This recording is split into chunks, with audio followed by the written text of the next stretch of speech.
AI-ը 5 հարկանի բուրգ է ու հասկանանք, թե Հայաստանը ամեն մակարդակում ինչ դիրքում է։ Այս մասին Ռև Լեբարաջյանը հետաքրքիր ելույթ ունեցավ, որից շատ տպավորված եմ։ Առաջին մակարդակը ներքևին է, էլեկտրաէներգիան է,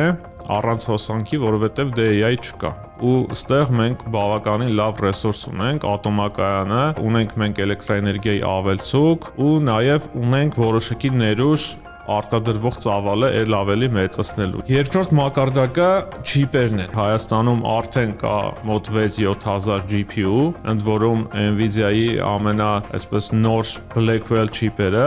ու մինչև տարվա վերջ այդ թիվը կհասնի համարյա 50,000-ի, որը Հայաստանը կդնի չիպերի քանակով աշխարհում top 5-ի մեջ։ Ավելին AI Conf-ի ժամանակ Ալեքսանդր Եսայանը, Firebird-ի համահիմնադիրը, հայտարարեց Firebird-ի 3-րդ փուլի մասին, որը որ պլանավորում է մինչև 110,000 չիպ բերել Հայաստան։ Պատկերացնում ես ինչ թիվ է։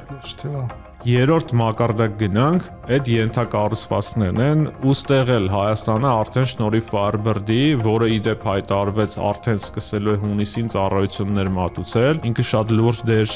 արդեն կստանձնի, իսկ երկրորդ փուլի մեկնարկը մինչև տարվա վերջ են պլանավորում։ Չորրորդ մակարդակը մոդելներն են։ Այստեղ է, որ մենք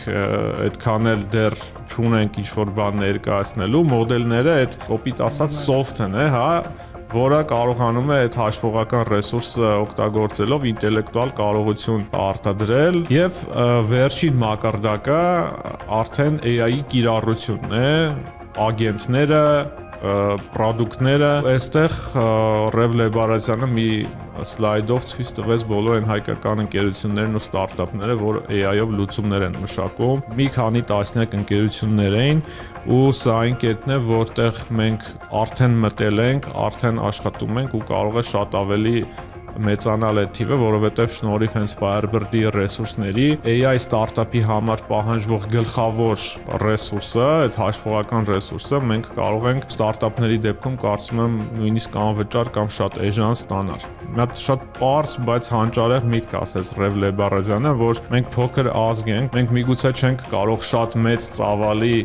արտադրանք թողարկել աշխարհի համար, բայց AI ագենտների միջոցով մենք կարծես մեծացնում ենք բնակչության թիվը, որը կարող է հնա արտադրել։ Նա իր ամբողջականը YouTube-ում